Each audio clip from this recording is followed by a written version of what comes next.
Number 1 story of an old man. ఒక హార్బర్లో పెద్ద ship ఒకటి ఉంది. దాని ఓనర్ షిప్ ఇంజిన్ ని స్టార్ట్ చేశాడు, కానీ ఇంజిన్ స్టార్ట్ అవ్వలేదు. అప్పుడు అతను షిప్ ని రిపేర్ చేయించడానికి ఒక మెకానిక్ ని పిలిపించాడు. ఆ మెకానిక్ షిప్ ని మొత్తం చెక్ చేశాడు, కానీ ప్రాబ్లం ఏంటో కనిపెట్టలేకపోయాడు. సో షిప్ ని రిపేర్ చేయలేకపోయాడు. అప్పుడు ఓనర్ ఇంకొక మెకానిక్ ని పిలిపించాడు. ఈ సెకండ్ మెకానిక్ కూడా ఇంజిన్ ని రిపేర్ చేయలేకపోయాడు. ఇలా చాలా మంది మెకానిక్లు వచ్చారు, కానీ ఏ ఒక్కరూ షిప్ ని రిపేర్ చేయలేకపోయారు. చివరిగా ఒక పెద్దాయన్ని తీసుకొచ్చారు. ఈ పెద్దాయనికి షిప్స్ ని రిపేర్ చేయడంలో చాలా సంవత్సరాల ఎక్స్పీరియన్స్ ఉంది. ఈ పెద్దాయన తనతో పాటు ఒక పెద్ద బ్యాగ్ ని తీసుకొచ్చాడు. అందులో రిపేర్ చేయడానికి అవసరమైన పనిముట్లు అన్నీ ఉన్నాయి. రాగానే తన వర్క్ ని స్టార్ట్ చేశాడు. షిప్ ని మొత్తం చెక్ చేశాడు. ఇంజిన్ ని పైనుంచి కింద వరకు చెక్ చేశాడు. షిప్ ఓనర్ అక్కడే ఉండి ఈ పెద్దాయన్ని బాగా గమనిస్తున్నాడు. షిప్ ని చెక్ చేయడం అయిపోయాక పెద్దాయన తన బ్యాగ్ లో నుంచి ఒక సుత్తిని తీసుకుని ఇంజిన్ లోని ఒక పార్ట్ మీద కొంచెం లైట్ గా కొట్టాడు. అంతే, షిప్ రిపేర్ అయిపోయింది. ఓనర్ చాలా సంతోషపడ్డాడు. బిల్ ఎంత అయిందని షిప్ ఓనర్ ఆ పెద్దాయన్ని అడిగాడు. 10 లక్షల రూపాయలు అయ్యిందని పెద్దాయన బిల్ ఇచ్చాడు. అప్పుడు ఓనర్ షాక్ అయ్యాడు. అదేంటి, సుత్తితో జస్ట్ చిన్నగా కొట్టిన దానికి ఇంత బిల్ ఏంటి? అసలు నాకు బిల్ ని డీటెయిల్డ్ గా ఇవ్వండి అని ఓనర్ అడిగాడు. అప్పుడు పెద్దాయన డీటెయిల్డ్ గా రాసి ఓనర్ కి బిల్ ఇచ్చాడు. ఈసారి బిల్ మీద ఏమని రాసి ఉంది అంటే, సుత్తితో కొట్టినందుకు 100 రూపాయలు, ఎక్కడ కొట్టాలో తెలుసుకున్నందుకు 9,99,900 రూపాయలు అని బిల్ మీద ఉంది. అప్పుడు ఓనర్ మళ్ళీ షాక్ అయ్యాడు. సో ఈ స్టోరీ నుంచి మనం తెలుసుకోవాల్సిన విషయం ఏంటంటే, మనం ఎఫర్ట్ పెట్టడం ఇంపార్టెంట్, కానీ ఆ ఎఫర్ట్ ఎక్కడ పెట్టాలో తెలిసిన వాడే గొప్పవాడు. Number 2 Bear Grylls. ఇతను చేసిన మ్యాన్ వర్సెస్ వైల్డ్ ప్రోగ్రామ్ ని చూడని వాళ్ళు ఎవ్వరూ ఉండరు. ఇతని లైఫ్ స్టోరీ చాలా ఇన్స్పైరింగ్ గా ఉంటుంది. తన ఒరిజినల్ పేరు ఎడ్వర్డ్ మైకెల్ గ్రిల్స్. చిన్నప్పుడు తన చెల్లి బేర్ అనే నిక్ నేమ్ పెట్టింది. యునైటెడ్ కింగ్డమ్ లో జన్మించాడు. తనకి అడ్వెంచర్స్ అంటే చాలా ఇష్టం. అందుకే చిన్నప్పటి నుంచి ఏదో ఒక అడ్వెంచర్ చేస్తుండేవాడు. తన స్కూల్ స్టడీస్ అయిపోయాక సిక్కిం అండ్ వెస్ట్ బెంగాల్ లో ఉన్న హిమాలయన్ మౌంటైన్స్ ని క్లైమ్ చేసేవాడు. ఇండియన్ ఆర్మీలో జాయిన్ అవ్వడం అంటే తనకి చాలా ఇష్టమని చెప్పాడు, కానీ జాయిన్ అవ్వలేదు. 1994 నుండి 1997 వరకు బ్రిటిష్ ఆర్మీలో ట్రైనింగ్ తీసుకున్నాడు. ఆ 3 సంవత్సరాలు బ్రిటిష్ ఆర్మీలో పనిచేశాడు. ఒకరోజు గాలిలో ఉన్న ఎయిర్ క్రాఫ్ట్ నుండి కిందకి జంప్ చేసేటప్పుడు పారాషూట్ ఫెయిల్ అయ్యి కింద పడ్డాడు. దానివల్ల తన వెన్నుముక్కకి గాయమై కొన్ని రోజులు నడవలేకపోయాడు. అంతటితో తన మిలిటరీ కెరీర్ ఆగిపోయింది.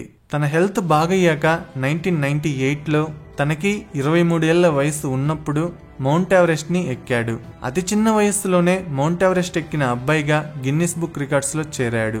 2001లో the kid who climbed Mount Everest అనే బుక్ ని రాశాడు. ఆ బుక్ కొన్ని రోజుల్లోనే బ్రిటన్ లో టాప్ సెల్లింగ్ బుక్ గా మారింది. అతను ఫస్ట్ టీవీలో అపీర్ అయింది డియోడరెంట్ అడ్వర్టైజ్మెంట్ లో. ఆ తర్వాత డిస్కవరీ ఛానల్లో మ్యాన్ వర్సెస్ వైల్డ్ ప్రోగ్రామ్ చేశాడు. ఈ ప్రోగ్రామ్ లో ఒకప్పుడు తను తీసుకున్న మిలిటరీ ట్రైనింగ్ బాగా ఉపయోగపడింది. ఒకప్పుడు మ్యాన్ వర్సెస్ వైల్డ్ ప్రోగ్రామ్ యుఎస్ఏలో నెంబర్ 1 కేబుల్ షో అయ్యింది. ఆ షోలో బేర్ గ్రిల్స్ ఎన్నో రిస్కీ థింగ్స్ చేశాడు. అతని లైఫ్ స్టోరీ నుండి మనం ఒక విషయం తెలుసుకోవచ్చు, లైఫ్ లో రిస్క్ చేయకపోతే ఏమీ సాధించలేము అని. Number 3 K R Narayanan. ఒకప్పుడు ఈయన మన దేశపు ప్రెసిడెంట్. ఈయన లైఫ్ స్టోరీ చాలా ఇన్స్పైరింగ్ గా ఉంటుంది. ఇతను చాలా పేద కుటుంబంలో జన్మించాడు. ఎలాంటి పేదరికం అంటే కనీసం 3 పూట్ల సరిగా తిండి తినలేనంత పేదరికం. ఫీజు కట్టలేదని ఆయన్ని స్కూల్ లోపలికి కూడా రానిచ్చేవాళ్ళు కాదు. ప్రస్తుతం ఫ్రీగా చదువుకోవడానికి గవర్నమెంట్ స్కూల్స్ ఉన్నాయి. అప్పట్లో అవి ఉండేవి కాదు. రోజు 15 కిలోమీటర్లు నడిచి స్కూల్ కి వెళ్లేవారు. బుక్స్ కొనుక్కోవడానికి డబ్బులు లేకపోతే అతని అన్నయ్య వేరే వాళ్ళ దగ్గర నుంచి బుక్స్ తీసుకుని వాటిలో ఉన్న లెసన్స్ ని నోట్బుక్ లో రాసి ఇతనికి ఇచ్చేవాడు. నారాయణన్ ఒక బ్రిలియంట్ స్టూడెంట్. 1943లో యూనివర్సిటీ ఆఫ్ ట్రావెన్కోర్ లో BA హానర్స్ చేసి ఫస్ట్ ర్యాంక్ సాధించారు. ప్రస్తుతం ట్రావెన్కోర్ రాజ్యం కేరళ స్టేట్ గా మారింది. చదువు అయిపోయిన తర్వాత ఆయన అదే యూనివర్సిటీలో లెక్చరర్ గా జాబ్ చేయాలనుకున్నారు. జాబ్ కోసం అప్లై చేశారు, కానీ ఆయన లోవర్ క్యాస్ట్ కి చెందిన వారని లెక్చరర్ జాబ్ ఇవ్వకుండా ఒక క్లెరికల్ జాబ్ ఇచ్చారు. అప్పుడు నారాయణన్ గారికి చాలా కోపం వచ్చింది. బాధపడ్డారు.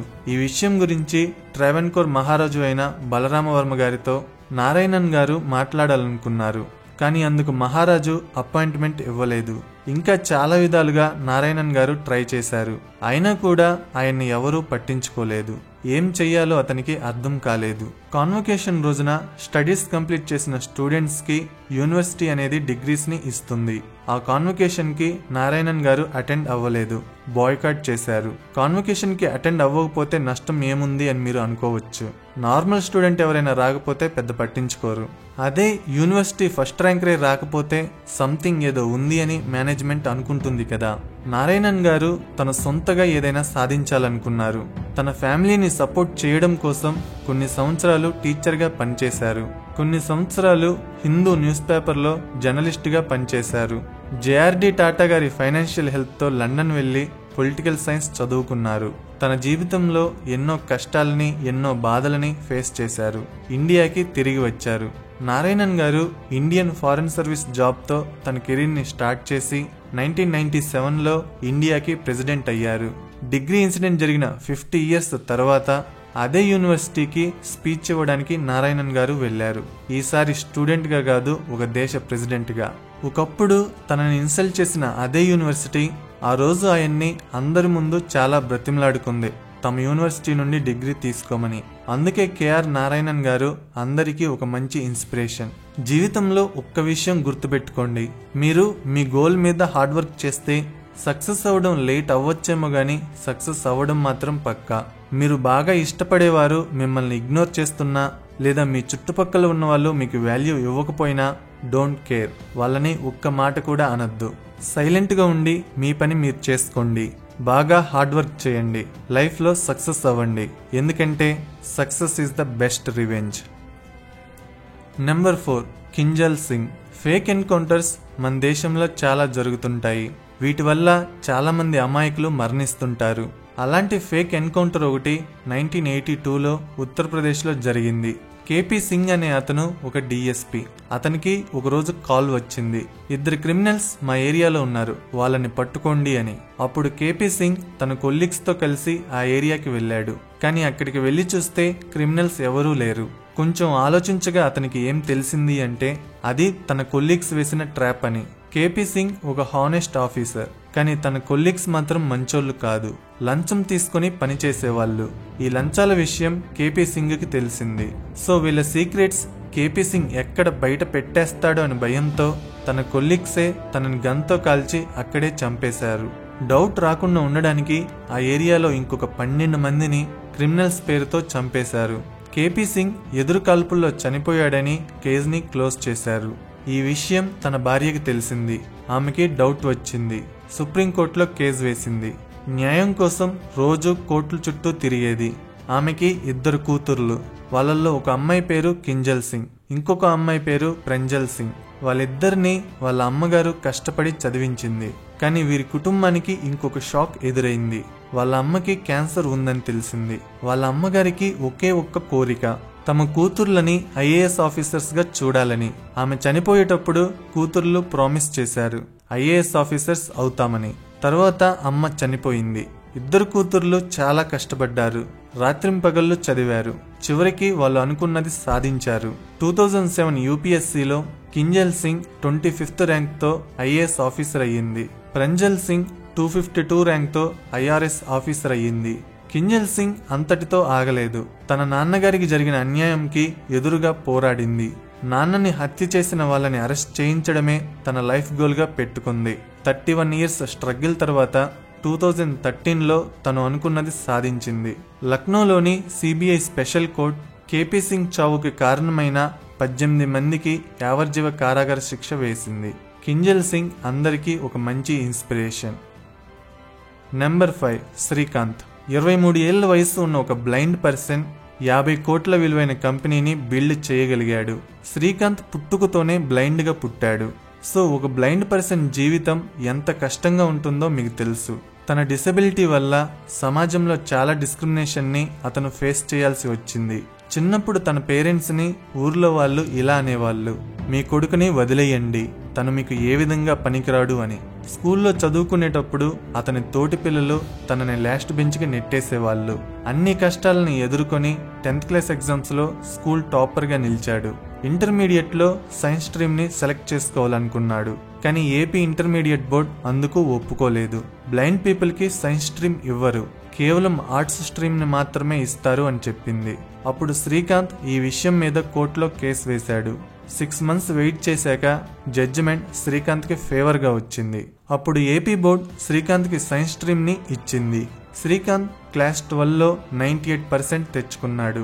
తర్వాత ఐఐటీలో చదవాలనుకున్నాడు, కానీ ఏ కోచింగ్ ఇన్స్టిట్యూట్ అతనికి అడ్మిషన్ ఇవ్వలేదు.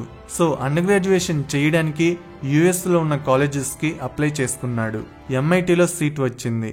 అతను ఆ కాలేజీలో ఫస్ట్ ఇంటర్నేషనల్ బ్లైండ్ స్టూడెంట్. ఎంఐటీలో స్టడీస్ అయిపోయాక శ్రీకాంత్ అక్కడే సెటిల్ అవ్వకుండా ఇండియాకి తిరిగి వచ్చాడు.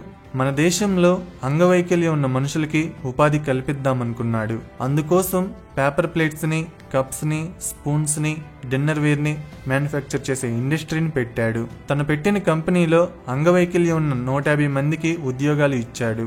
శ్రీకాంత్ గురించి ఏపీజే అబ్దుల్ కలాం గారు తెలుసుకుని అతన్ని తన దగ్గరికి పిలిపించుకొని ప్రశంసించారు. శ్రీకాంత్ ఎప్పుడూ ఒకే విషయాన్ని అందరికీ చెప్తాడు, అదేంటంటే మీకు సాధ్యమైనంత వరకు మంచి చేయండి, అది తిరిగి మీకు రిటర్న్ వస్తుంది అని. నా ఎక్స్ప్లెనేషన్ నచ్చితే వీడియోని లైక్ చేసి షేర్ చేయండి. ఇలాంటి ఇంట్రెస్టింగ్ వీడియోస్ కోసం ఛానల్ని సబ్స్క్రైబ్ చేయండి. వీడియో పెట్టగానే నోటిఫికేషన్ రావాలంటే సబ్స్క్రైబ్ చేయగానే పక్కన ఒక బెల్ ఐకాన్ కనపడుతుంది, దాని మీద క్లిక్ చేయండి. Thank you.